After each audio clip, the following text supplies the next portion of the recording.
Bhagavate Vasudevaya.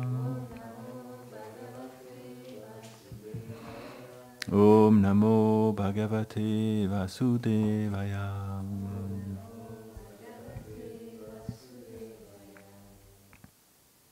C'est verset combien?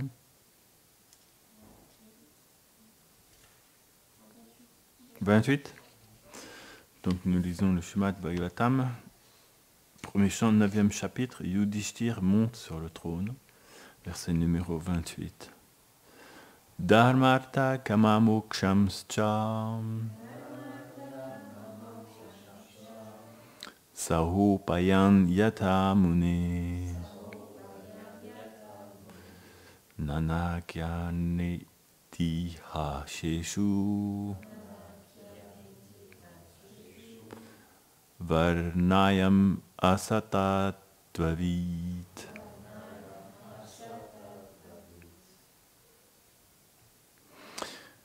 Traduction. Il expliqua les 4 buts ultimes de la vie, les actes de piété, l'essor économique, la satisfaction des sens et la libération, et les moyens pour atteindre à l'aide d'histoires, et les moyens pour les atteindre à l'aide d'histoires tirées des anciennes traditions. Commentaire. Srila Vishwanath Chakravarti Thakur explique que tous les devoirs peuvent être classés en 4 catégories, en relation avec les actes de piété, avec le développement économique, avec le plaisir des sens et la libération. Il appuya ses déclarations à travers des exemples de récits historiques contenus dans les écritures védiques.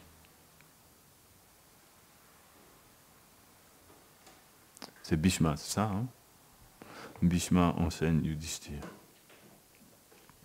Om Agyana Timirandasya Ganam Janam Shalakaya Chakshurudmilitam Yena Tasmai Shri Gurave Namah Shri Chaitanya Manobhistam Stapitam Yena Bhutale Swayam Rupa Kadamayam Dadati Svapadam Tikam Namo Mahavadanyaya Krishna Prema Pradayate Krishnaya Krishna Chaitanya Namne Goradvishe Namah Shri Krishna Chaitanya Prabhu Nityananda Shri Advaita Gadadhara Shri Vasadi Gaura Bhakta Vrinda Hare Krishna Krishna Krishna Hare Hare Hare Rama Rama Rama Hare Hare.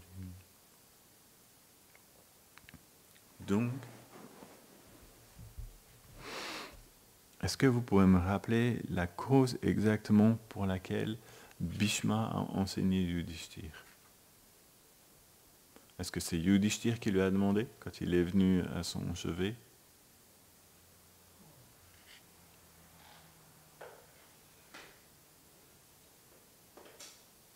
En présence des sages qui pouvaient l'entendre, Yudhishthir posa des questions à propos des différentes sortes de devoirs religieux à Bhishma. C'est ça. Il s'est approché et il a posé ces questions à Bhishma. Il s'est enquis de ces devoirs religieux. C'est la nature des Vaishnavas, l'humilité de Yudhishthir. Parce que Yudhishthir est une manifestation partielle de Dharmaraj. Ça veut dire qu'il connaît parfaitement le Dharma. Et il est la manifestation, on pourrait dire une manifestation exemplaire du Dharma dans sa vie. Il se comportait parfaitement. Mais quand même, elle pose une question à Bhishma pour savoir que dois-je faire.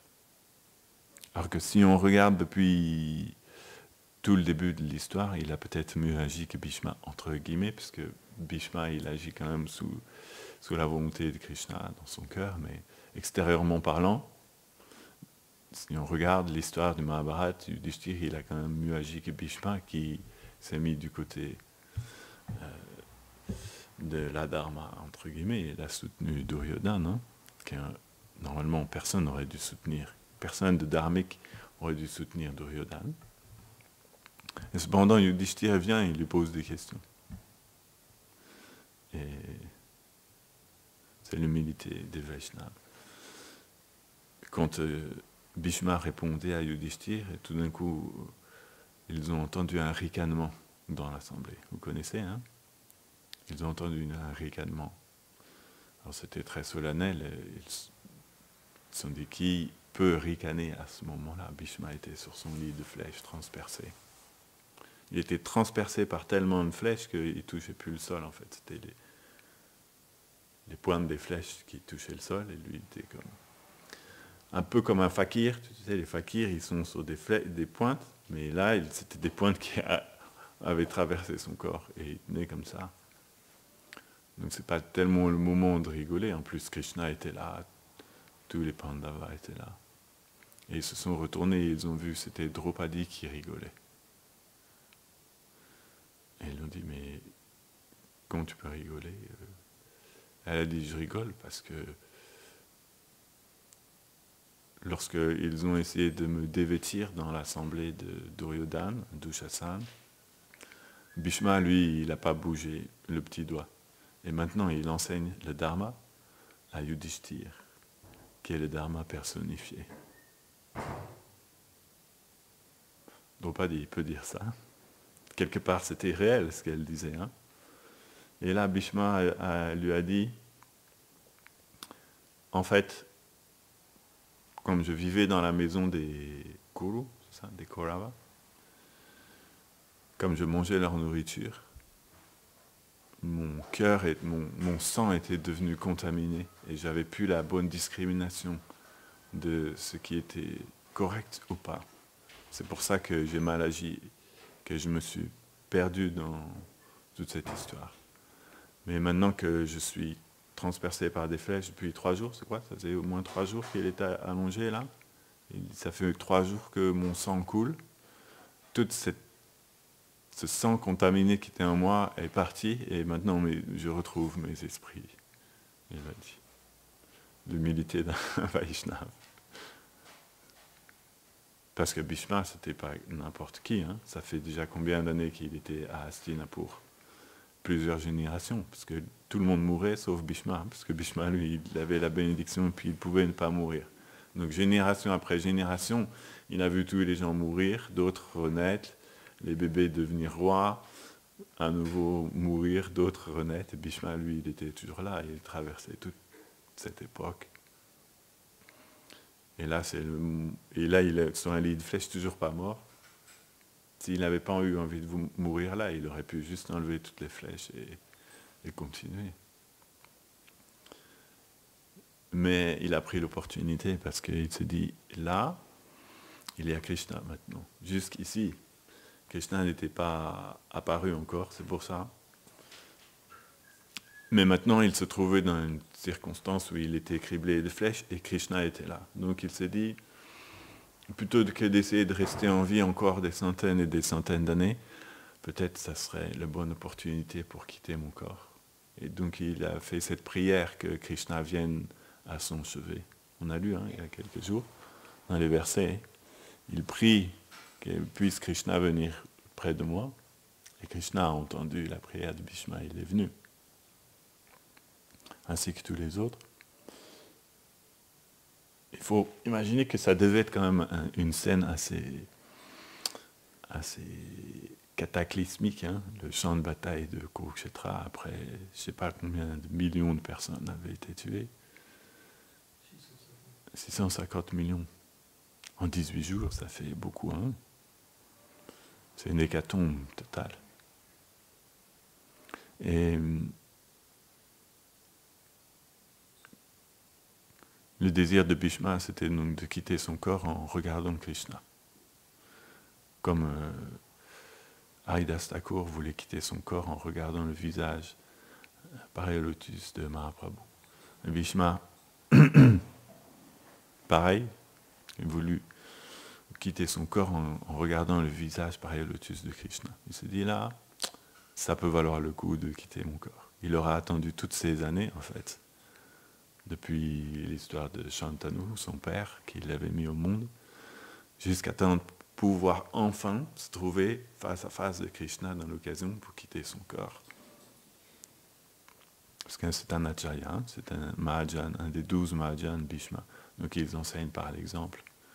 Et il a donné l'exemple comment quitter son corps de la meilleure manière. Comme Haridas Thakur a fait aussi. Même quand Haridas Thakur a quitté son corps, tous les Vaishnavas qui étaient là, les associés de Mahaprabhu, ils se sont tous souvenus du départ de Bhishma. Pourtant, Haridas Thakur n'est pas Bhishma, mais c'est comme c'était similaire, le sentiment d'Haridas Thakur et le sentiment de Bhishma.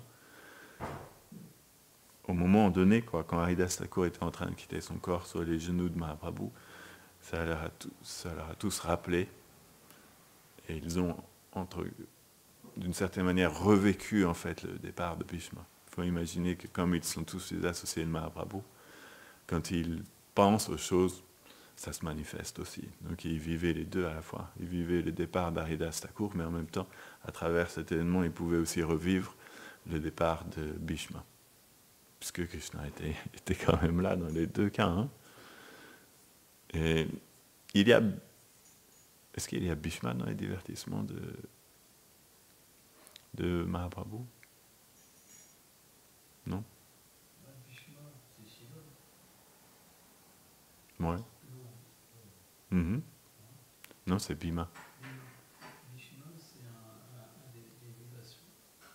C'est pas expliqué autrement. Si on cherche dans Gorganodesh Dipika, à un moment donné, à la fin, il décrit que tel demi-dieu, tel vassou et tout ça sont apparus en tant que tel. Alors je ne sais pas s'il dit exactement. En fait, Bhishma, il est considéré comme la partie pleine et le vassou comme la partie partielle qui se fait en Bhishma.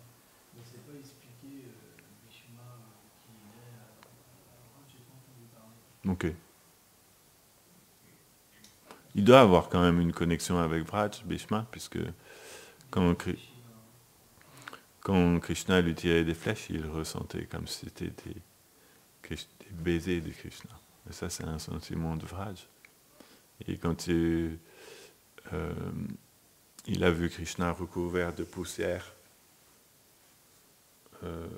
du champ, du combat, quoi, ça lui a rappelé, Vijwanath Chakravarti Thakur dit dans la Bhagavad Gita, il méditait sur Krishna qui rentre des pâturages le soir, recouvert de poussière.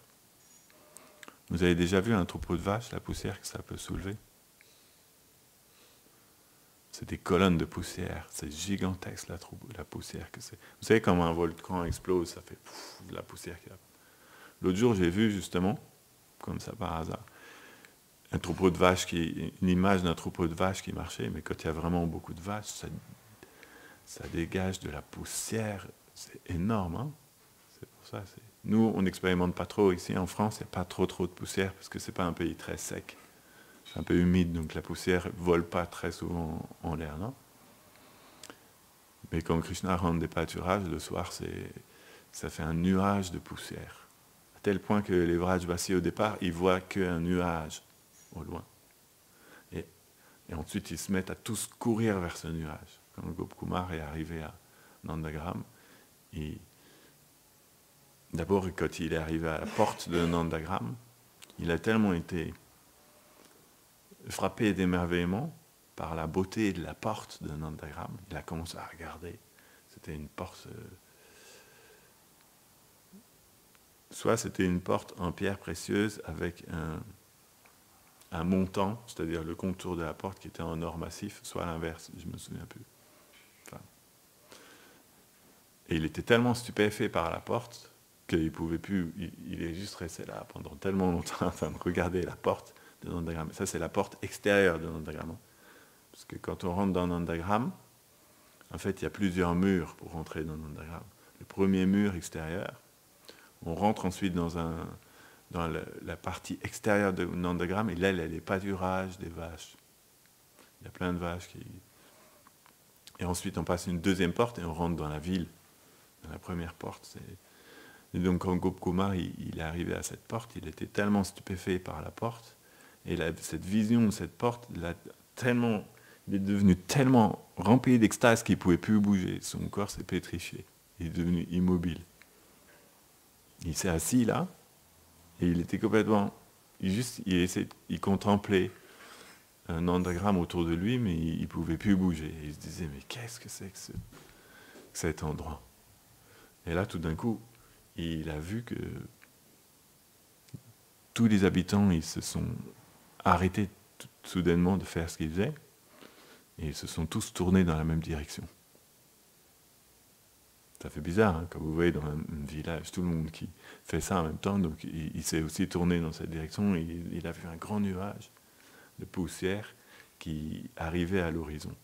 Et là, il a vu tous les habitants de Nandagram, ils ont laissé littéralement tomber tout ce qu'ils avaient dans leurs mains, et ils sont partis en courant, en dévalant la colline, parce que c'est une colline Nandagram. Et ils couraient tellement vite qu'ils tombaient par terre. Il se relevait, il retombait, il roulait et il se relevait.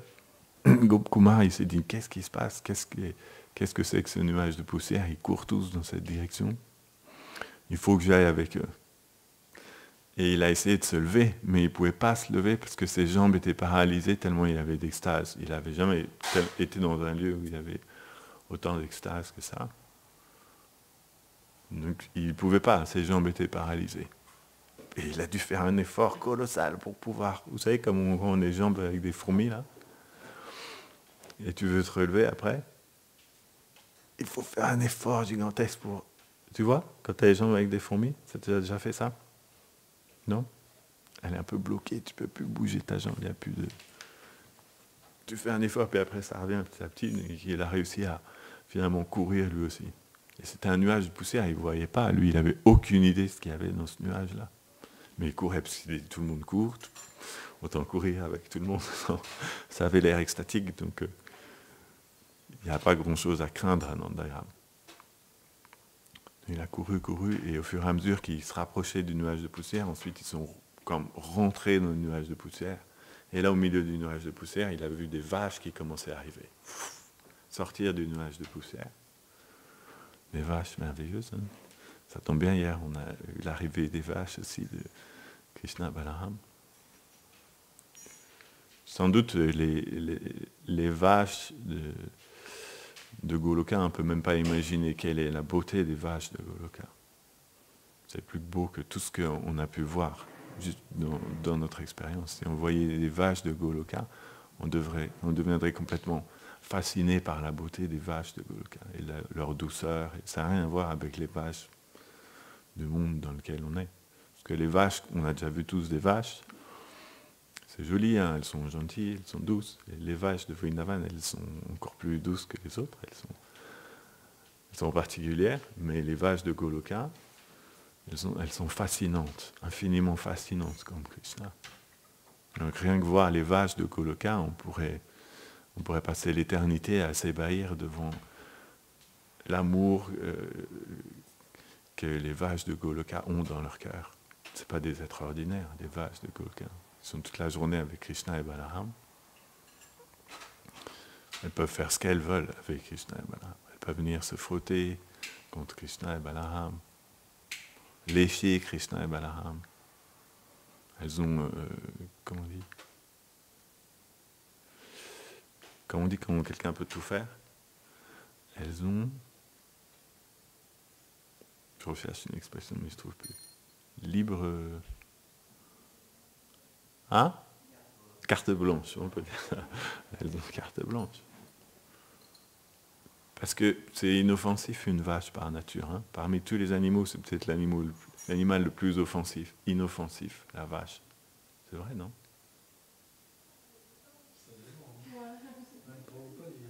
Oui, mais ça c'est... Ok.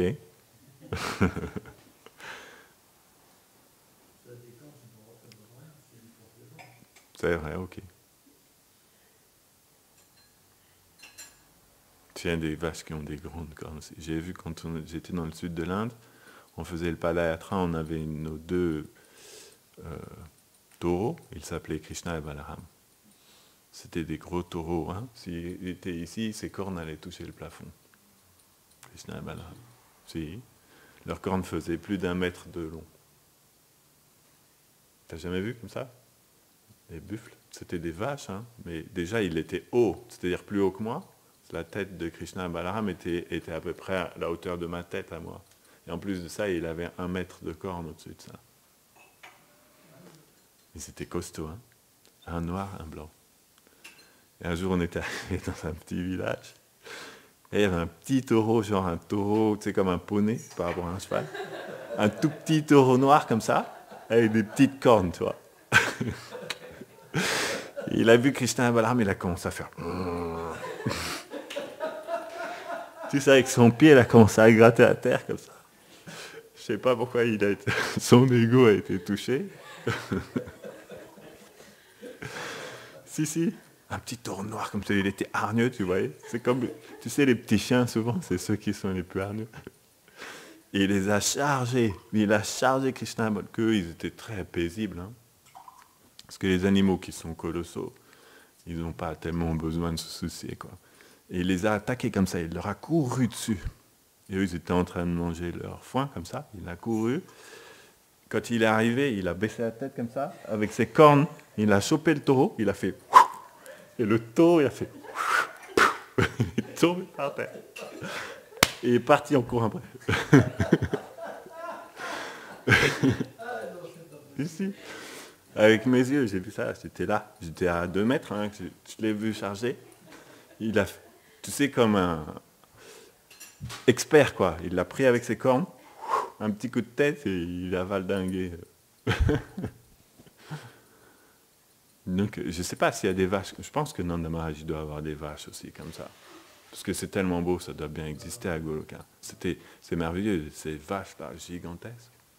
Tout le monde venait pour les toucher. Ça vient du Gujarat, c'est les vaches du Gujarat. Gigantesques, avec des grosses bosses comme ça, sur leur dos. C'était très belle, chaque jour on les brossait. Et après on les amenait dans les kounds. Dès qu'il y avait des kounds, on les amenait pour prendre des bains dans les kounds.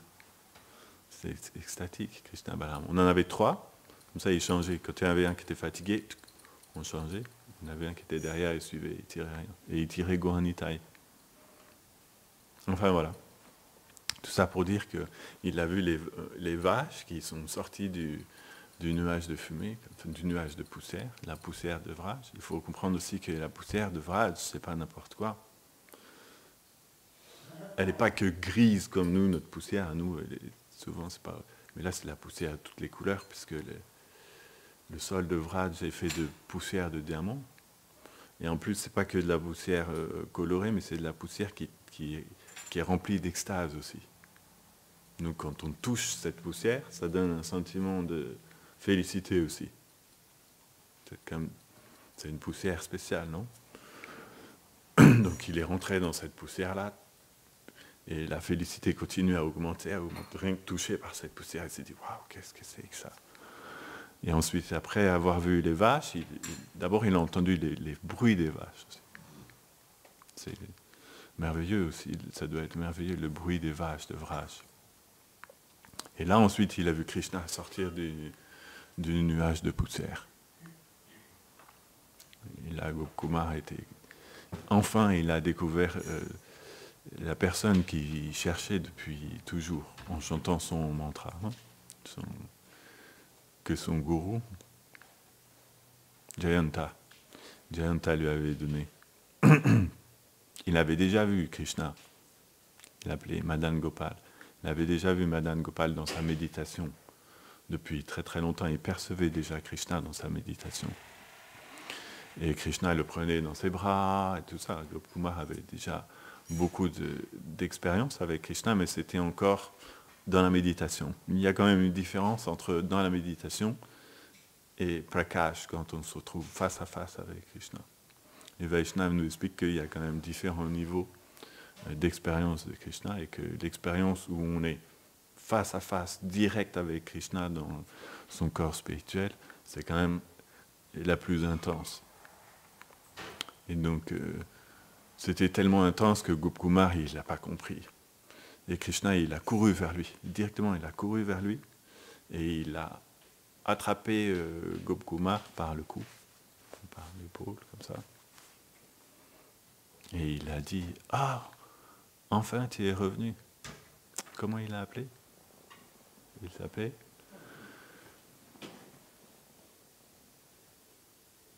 Sutapa, quelque chose comme ça.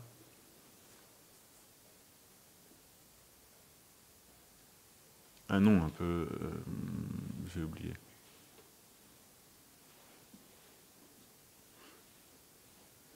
Et donc là, Gopkumar, il est devenu tellement submergé d'extase qu'il s'est écroulé dans les bras de Krishna, et Krishna s'est écroulé dans les bras de Gopkumar. Et la seule chose qu'il pouvait faire, c'est pleurer. Il n'avait que des larmes qui coulaient de ses yeux. Mais on imagine que aussi tous les autres symptômes d'extase se sont manifestés dans le corps de Gopkumar.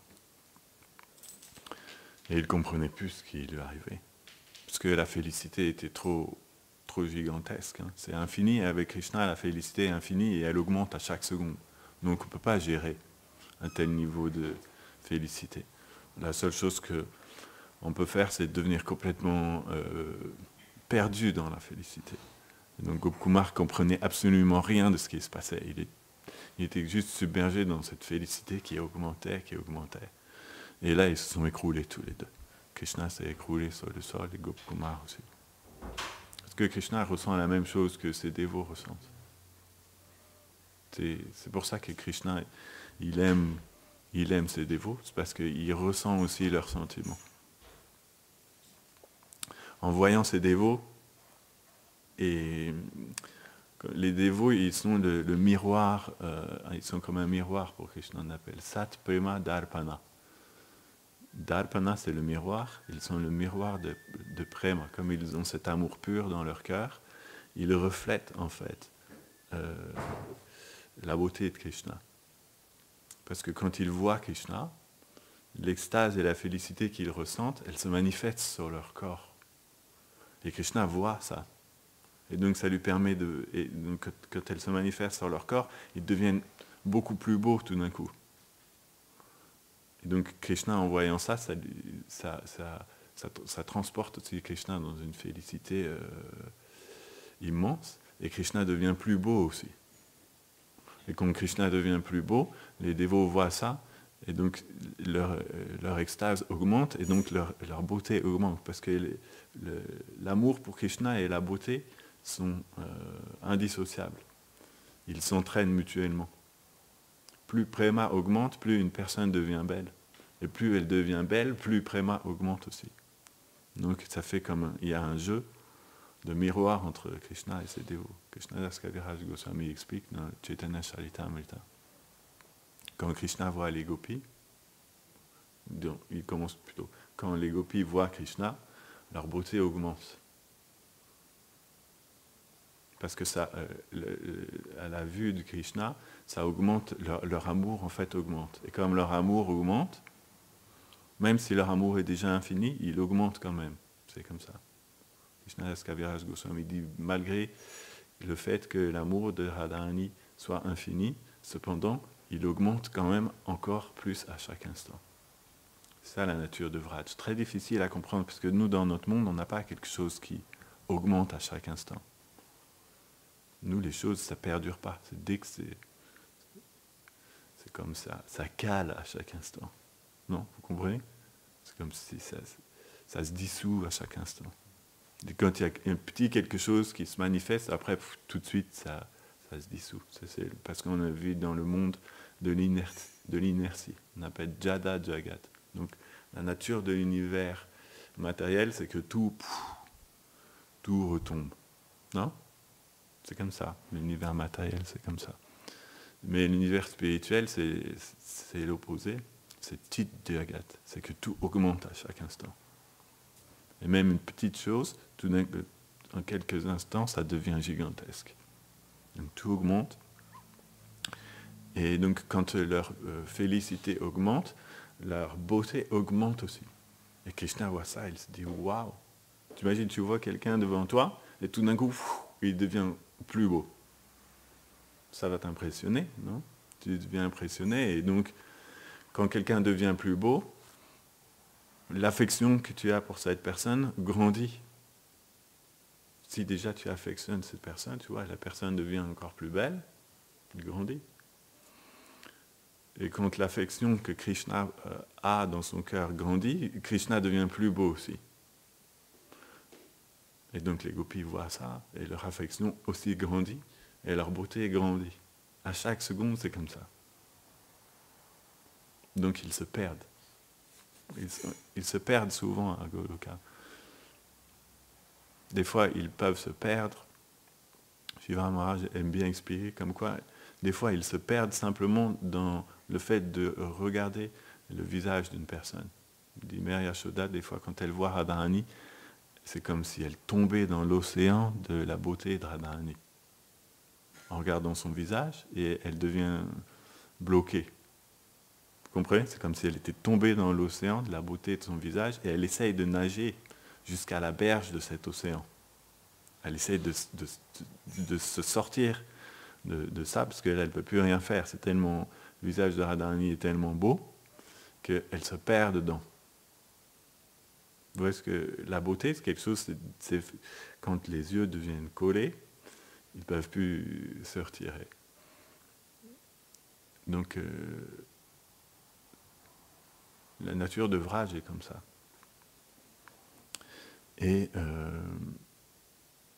donc Krishna, avec ses dévots, il y a cette interaction. Quand Krishna il a vu Gopkumar, il a expérimenté aussi ce que Gopkumar a expérimenté, Krishna aussi il a expérimenté. Et donc il est tombé, comme Gopkumar est tombé sur le sol en pleurant, Krishna est tombé sur le sol. Et il a complètement perdu connaissance. Il y avait des larmes qui coulaient de ses yeux, tellement de larmes, que le sol est devenu rempli comme une grande flaque. Nous, on n'a pas connu dans ce monde les ruisseaux de larmes, les torrents de larmes. Ça n'existe pas dans le monde matériel, les torrents de larmes, non? Mais nous, c'est les filets. Donc, quelques larmes qui coulent des fois, quand il y a des choses très bouleversantes. Un peu plus de larmes peuvent couler.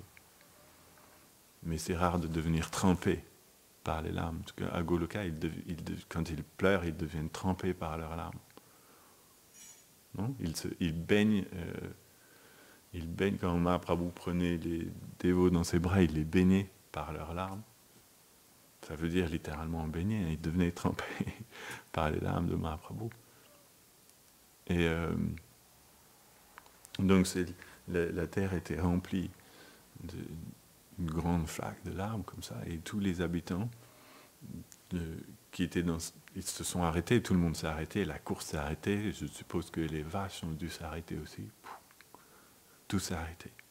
Comme ça a dû devenir un moment silencieux.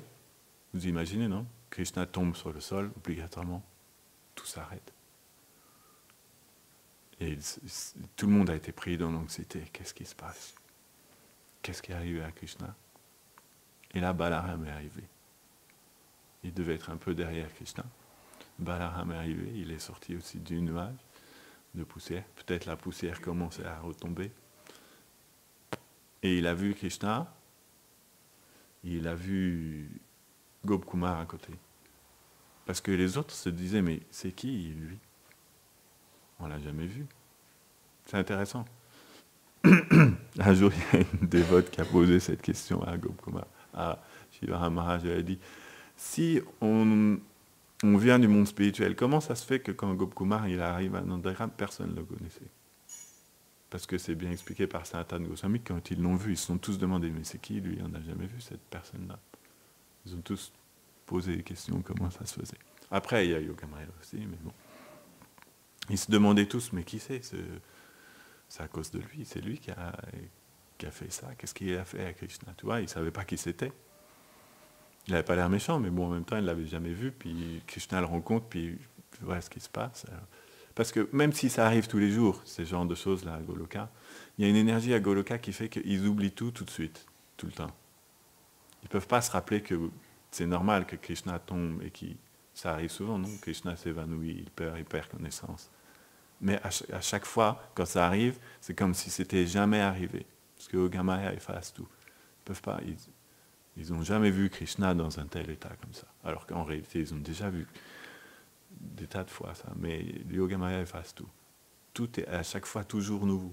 C'est-à-dire que même chaque jour, si Krishna revient des pâturages, c'est comme s'ils n'avaient jamais vu Krishna qui revenait des pâturages. Et donc Balaram, lui, il a vu, il a compris tout de suite.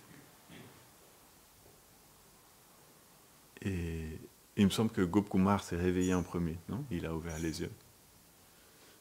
Et la Balaram lui a dit, c'est toi qui dois en fait le sortir de son évanouissement.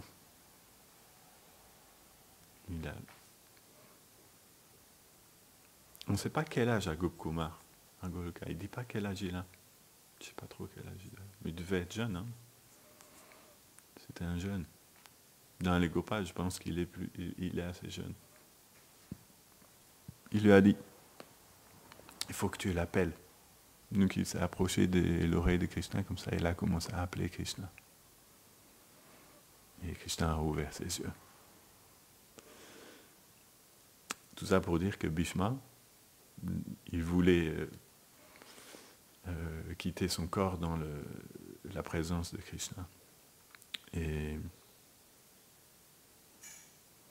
normalement, quand on quitte notre corps, on ne doit pas méditer sur nos proches qui sont à côté de nous. Hein. Mais Bhishma, lui, les proches qui étaient à côté de lui, c'était les associés éternels de Krishna et Krishna.